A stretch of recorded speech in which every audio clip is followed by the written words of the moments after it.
하나님 말씀 함께 봉독하겠습니다. 요한복음 7장 38절, 39절 두 절을 함께 봉독하겠습니다.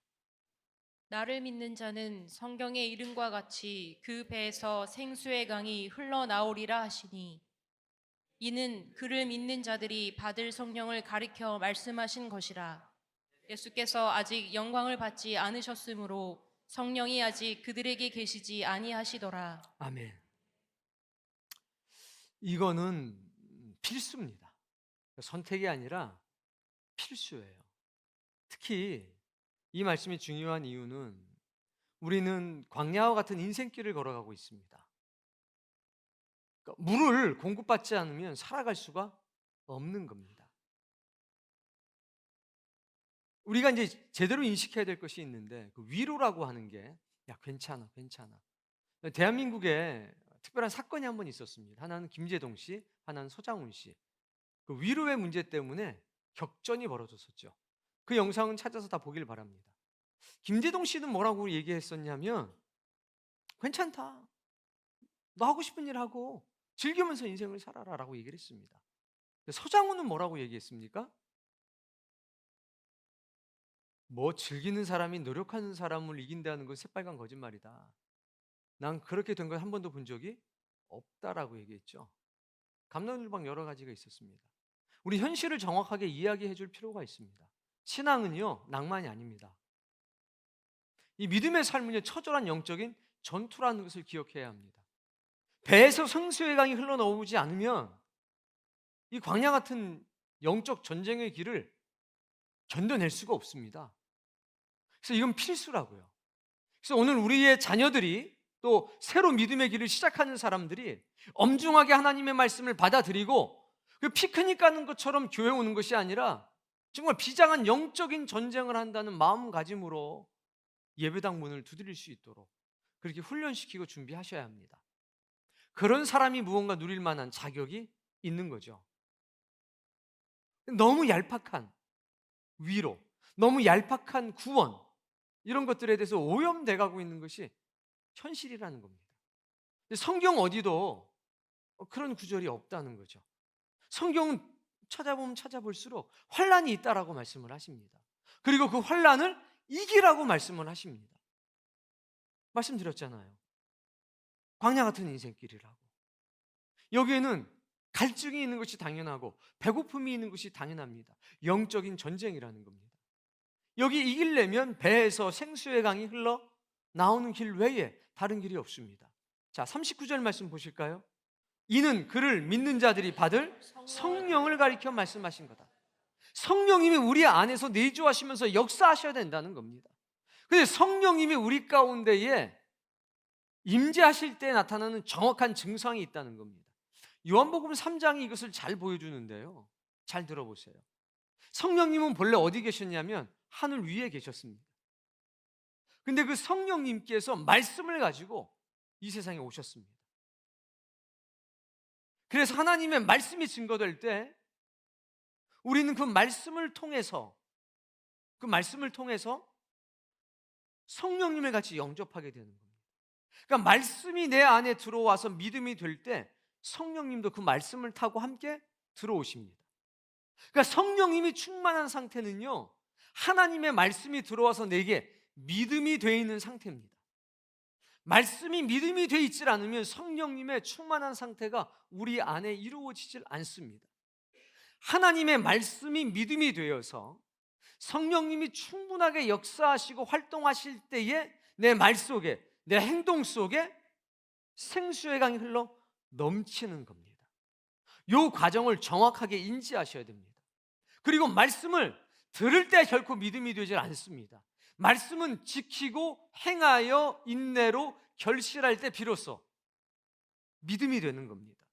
내가 아무리 앉아가지고 10시간씩, 24시간씩, 72시간씩 말씀을 보고 연구해도 절대로 믿으면 안 됩니다. 그 말씀대로 살아가지 않으면 결코 믿음되지 않는다는 것을 여러분 기억하셔야 됩니다. 믿음의 삶은요, 산속에 들어가서 돛 닦는 것하고는 완전히 다릅니다. 세 제자가 변화산에서 예수님께 말합니다. 예수님, 여기가 좁사오니 초막 셋을 짓겠습니다. 하나는. 이래서 모세와 엘리야와 예수님을 위해서 초막 셋을 짓고 우리는 그냥 바깥에서 살겠다는 거예요. 예수님 뭐라고 말씀하십니까? 아니다. 산 아래로 내려가자. 동네로 가자. 사람들이 있는 곳으로 가자. 왜? 돛 닦는 게 아니니까. 무언가 깨달음을 얻는 게 아니라 우리는 사람과 사람이 부딪히면서 그 속에서 무언가 역사가 이루어지고 말씀을 경험하게 되는 일들이 나타난다니까요. 이걸 명심하셔야 합니다. 자, 그래서 우리는 우리의 자녀들이 여기에 생수의 강이 흘러 넘칠 수 있도록 진리를 심어야 돼요. 성령님은 진리를 타고 우리 속으로 들어오시기 때문입니다. 자, 말씀 몇 구절을 볼 겁니다. 먼저 계시록 말씀부터 볼게요. 1장 9절입니다. 나 요한은 너희 형제요 예수의 환난과 나라와 참음에 동참하는 자라. 요한은 사도 요한이 스스로에 대해서 자기 증거하는 겁니다. 뭐라고 얘기합니까? 나는 형제다. 그리고 나서 예수님의 환난에 동참하는 자다. 사도 요한도 환난 가운데 동참해요. 우리는요? 지금은 예수님의 환난이 우리에게 없습니까? 아니잖아요. 있잖아요. 우리가 서로 형제 자매라고 부를 수 있다면 그 증거가 있어야 됩니다. 한 교회 다닌다고 교파가 같다고 형제가 되는 거 당연히 아니죠. 교파가 달라도 교회가 달라도 형제가 있지요, 당연히. 그러나 같은 교회 다니고 교파가 같아도요, 형제가 안 되는 사람도 있다는 겁니다. 예수의 환난에 동참했을 때, 하나님의 나라에 동참했을 때, 인내에 동참했을 때에 형제가 되는 것 아닙니까? 같은 환난을 겪고 같은 소망을 가지고 같은 인내의 말씀을 지킬 때에 형제가 되는 거지, 교족이 같다고 형제가 되는 건 아니에요. 환난이 있을 거다라고 말씀하잖아요. 여러분에게 환난이 있습니까? 환난 없다면 여러분 형제 아닙니다. 여러분 환난이 없다면 예수님의 사람 아닙니다. 예수의 환난은 항상 있는 겁니다. 히브리서 10장 32절 읽어보세요. 전날에 너희가 빛을 받은 후에 과거에 너희가 생명의 빛을 받지 않았냐? 은혜와 진리를 깨닫지 않았냐? 다음, 고난의 큰 싸움을 견디어 낸 것을 생각하라. 뭘 생각하래요? 견뎌낸 걸 생각하래요. 뭘 견뎠는데요? 고난의 큰 싸움, 아주 큰 고난의 싸움을 견뎌낸 것을 기억해내라, 이겁니다. 이것이 없으면 하나님의 사람이 될 수가 없다니까요. 피할 수가 없어요. 예외가 없다는 겁니다. 고난의 큰 싸움. 33절. 혹은 비방과 환난으로서 사람에게 구경거리가 되고 환난 때문에 사람들에게 구경거리가 됐다는 겁니다. 예수의 환난에 동참함으로 받지 않아도 될 고난을 받음으로 우리가 구경거리가 됐다는 겁니다.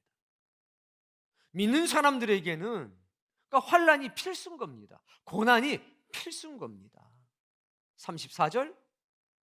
너희가 갇힌 자를 동정하고 너희 소유를 빼앗기는 것도 실제로 감옥에 갇힌 사람들이 있었다는 겁니다. 히브리서가 쓰여지는 그때에 믿는다는 이유 때문에 갇힌 사람들이 있었습니다.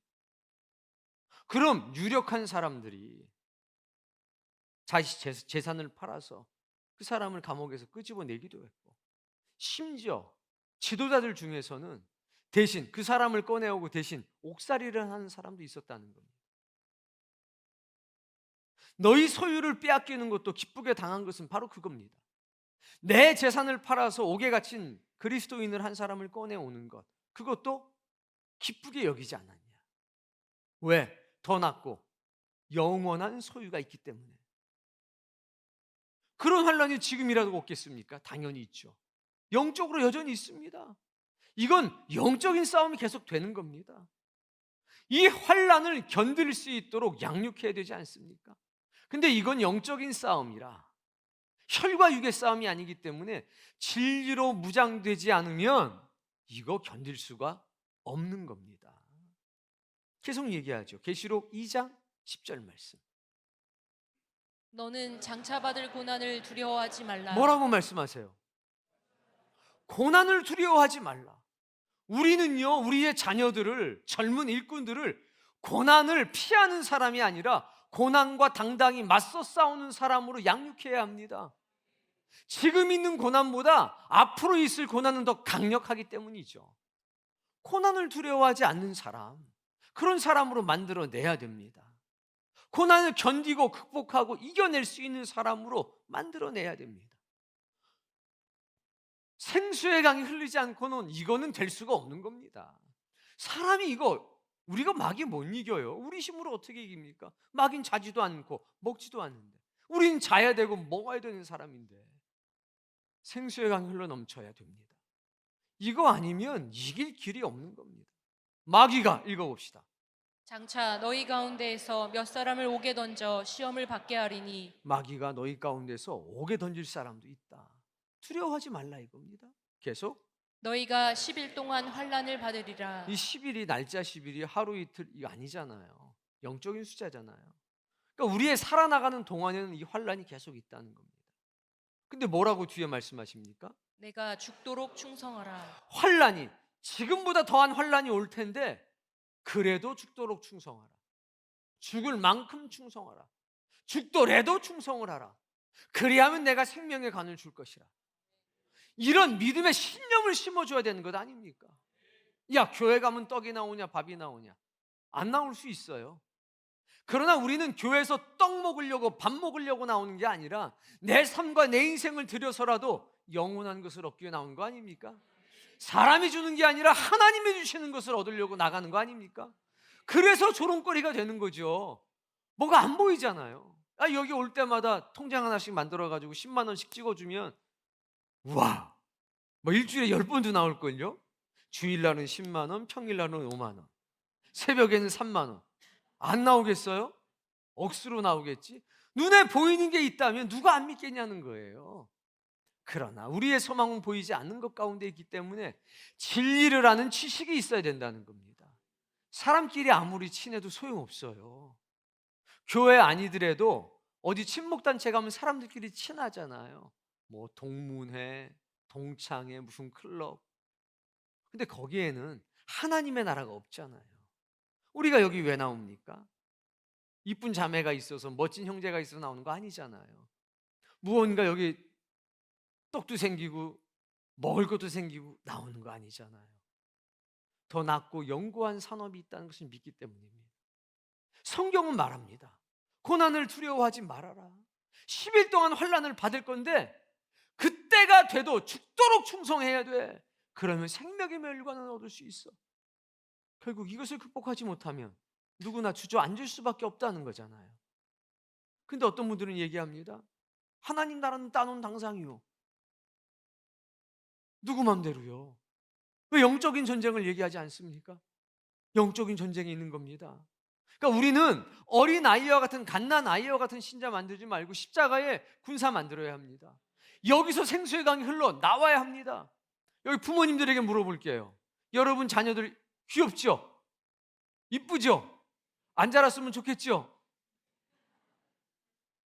강아지는요 안 자랐으면 좋겠어요. 우리 집에도 있잖아요. 강아지 하나 콩이라고. 벌써 작년이에요. 견생의 절반은 살았어요. 아주 그냥 조금 했을 때 그 영상으로 보면요, 아이고 이때가 좋았는데 짖는 것도요 캐캐 복실이에요. 지금 막 날아다녀요. 그러나 우리가 우리 자녀들이 얘가 안 자라고 이대로 있었으면 좋겠다. 누가 그래요? 알기 때문 아닙니까? 왜 배우게 합니까? 왜 능력을 갖추게 합니까? 이 세상이 학교랑 다르다는 거 알고 있잖아요. 얼마나 험난한 세상인지 알고 있잖아요. 뜻만 받아줘서는 아무것도 할 수 없다는 거 잘 알고 있잖아요. 그래서 교육시키고 훈련시키는 거 아닙니까? 하물며 하나님의 나라를 우리가 얻게 되는 이 과정에 있어서 얼마나 큰 영적 싸움이 있겠냐 이겁니다. 그러니까 훈련시켜야 돼요. 은혜와 진리 가운데로 세워야 돼요. 그 아이의 인생 가운데서, 영혼 가운데서, 삶 가운데서 거룩한 영적인 메커니즘이 완성될 수 있도록 기도해 줘야 되고, 양육시켜 줘야 되고, 관리해 주고 가르쳐야 된다니까요. 비단 어린아이뿐만이 아니라 처음 믿음의 삶을 시작하는 분들에게도 똑같은 거 아닙니까? 성경이 계속 이렇게 얘기하는 거예요. 마지막으로 계시록 7장 말씀 보겠습니다. 9절부터 10절까지인데요. 읽어봅시다.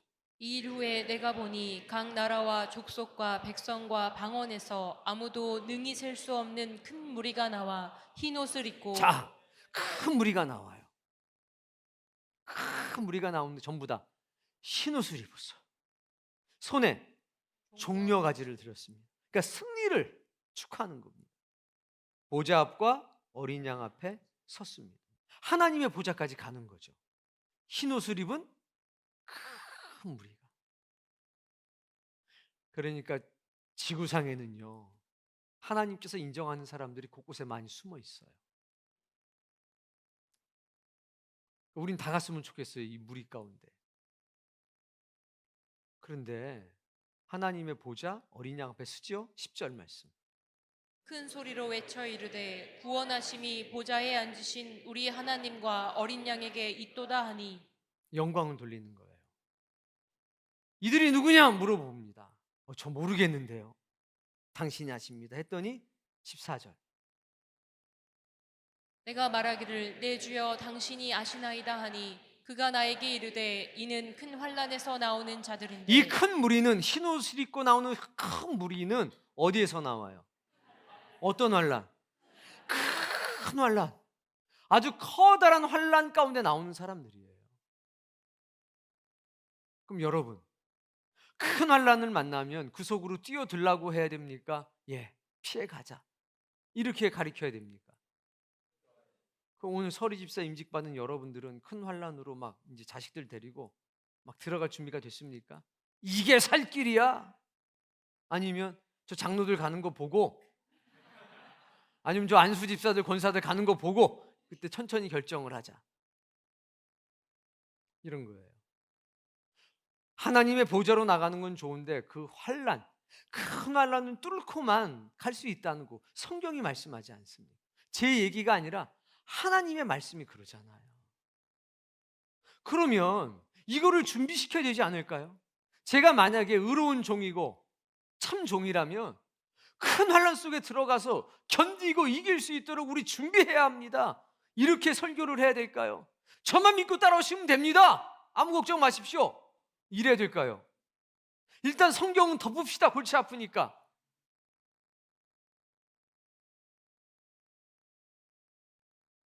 준비해야 돼요.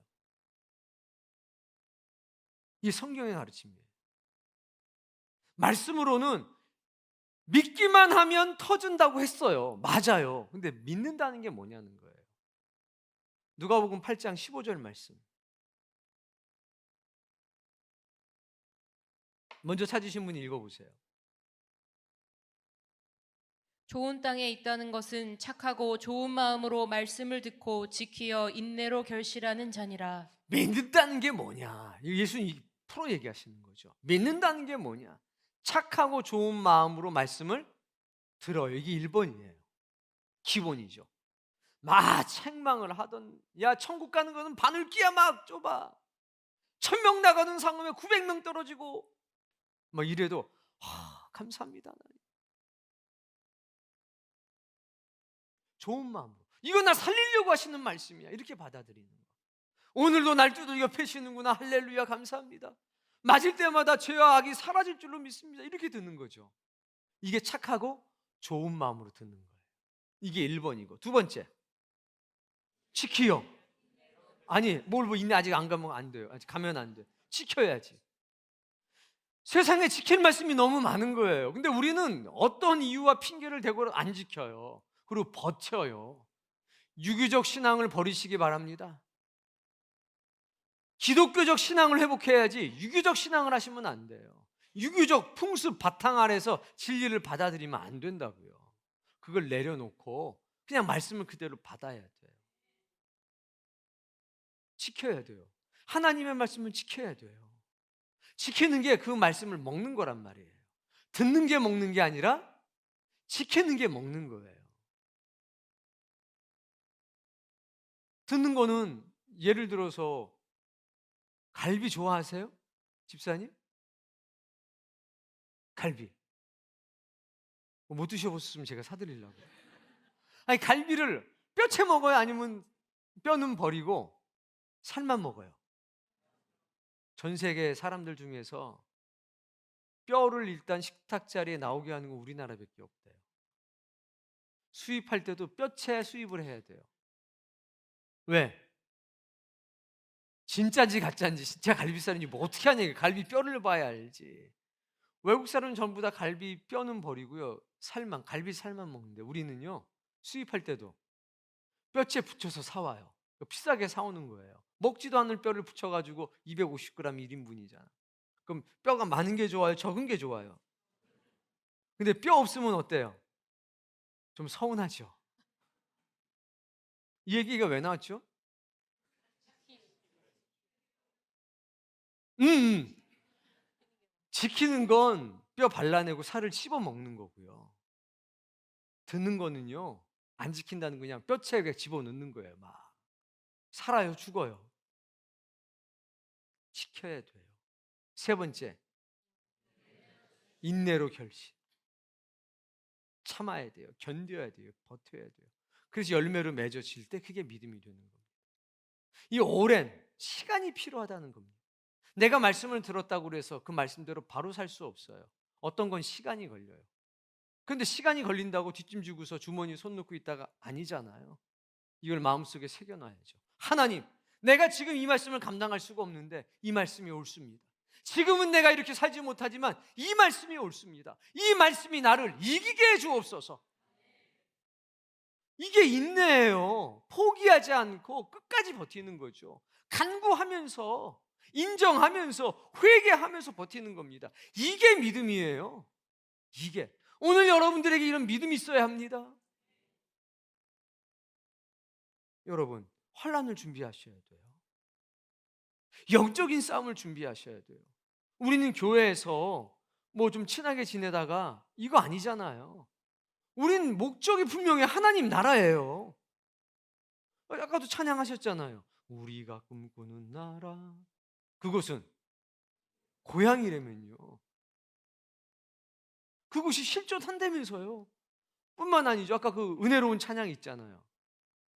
천국은 마치, 천국은 마치 밭에 감추인 포와 같대요. 그래서 그것을 발견한 사람은 땅속에 묻힌 보화잖아요. 천국은 땅속에 묻힌 보화예요. 자, 그것을 발견한 사람은 집에 돌아가요. 그래서 1번 집 팔고, 2번 땅 팔고, 3번 그 밭을, 중요한 게 있어요. 세 글자짜리. 기어이, 마침내, 결국. 이게 주일학교 찬양인가요, 혹시? 주일학교 찬양대로만 살아도 문제가 없어요. 기어이 그 밭을 사고 말 거야. 행동하는 신앙이. 우리에게 그런 은혜가 있기를 바랍니다. 나이가 어리고, 나이고 많고, 이쁘고, 젊고, 나이 들고, 주름지고 이런 문제가 아닌 겁니다. 우리 안에 영적인 거룩한 메커니즘이 완성이 돼야 돼요. 그 영적인 원리가 우리의 삶에 나타나야 돼요. 그때 비로소 하나님의 놀라운 은혜는 우리의 삶을 부유하게 만들어낼 겁니다. 누구도 장담할 수 없는 겁니다. 심지어는 바울이 이렇게 얘기하잖아요.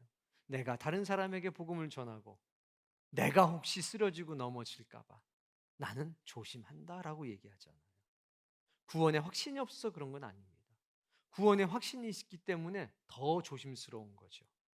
우리 서로를 믿음 가운데 세워나가기를 바랍니다.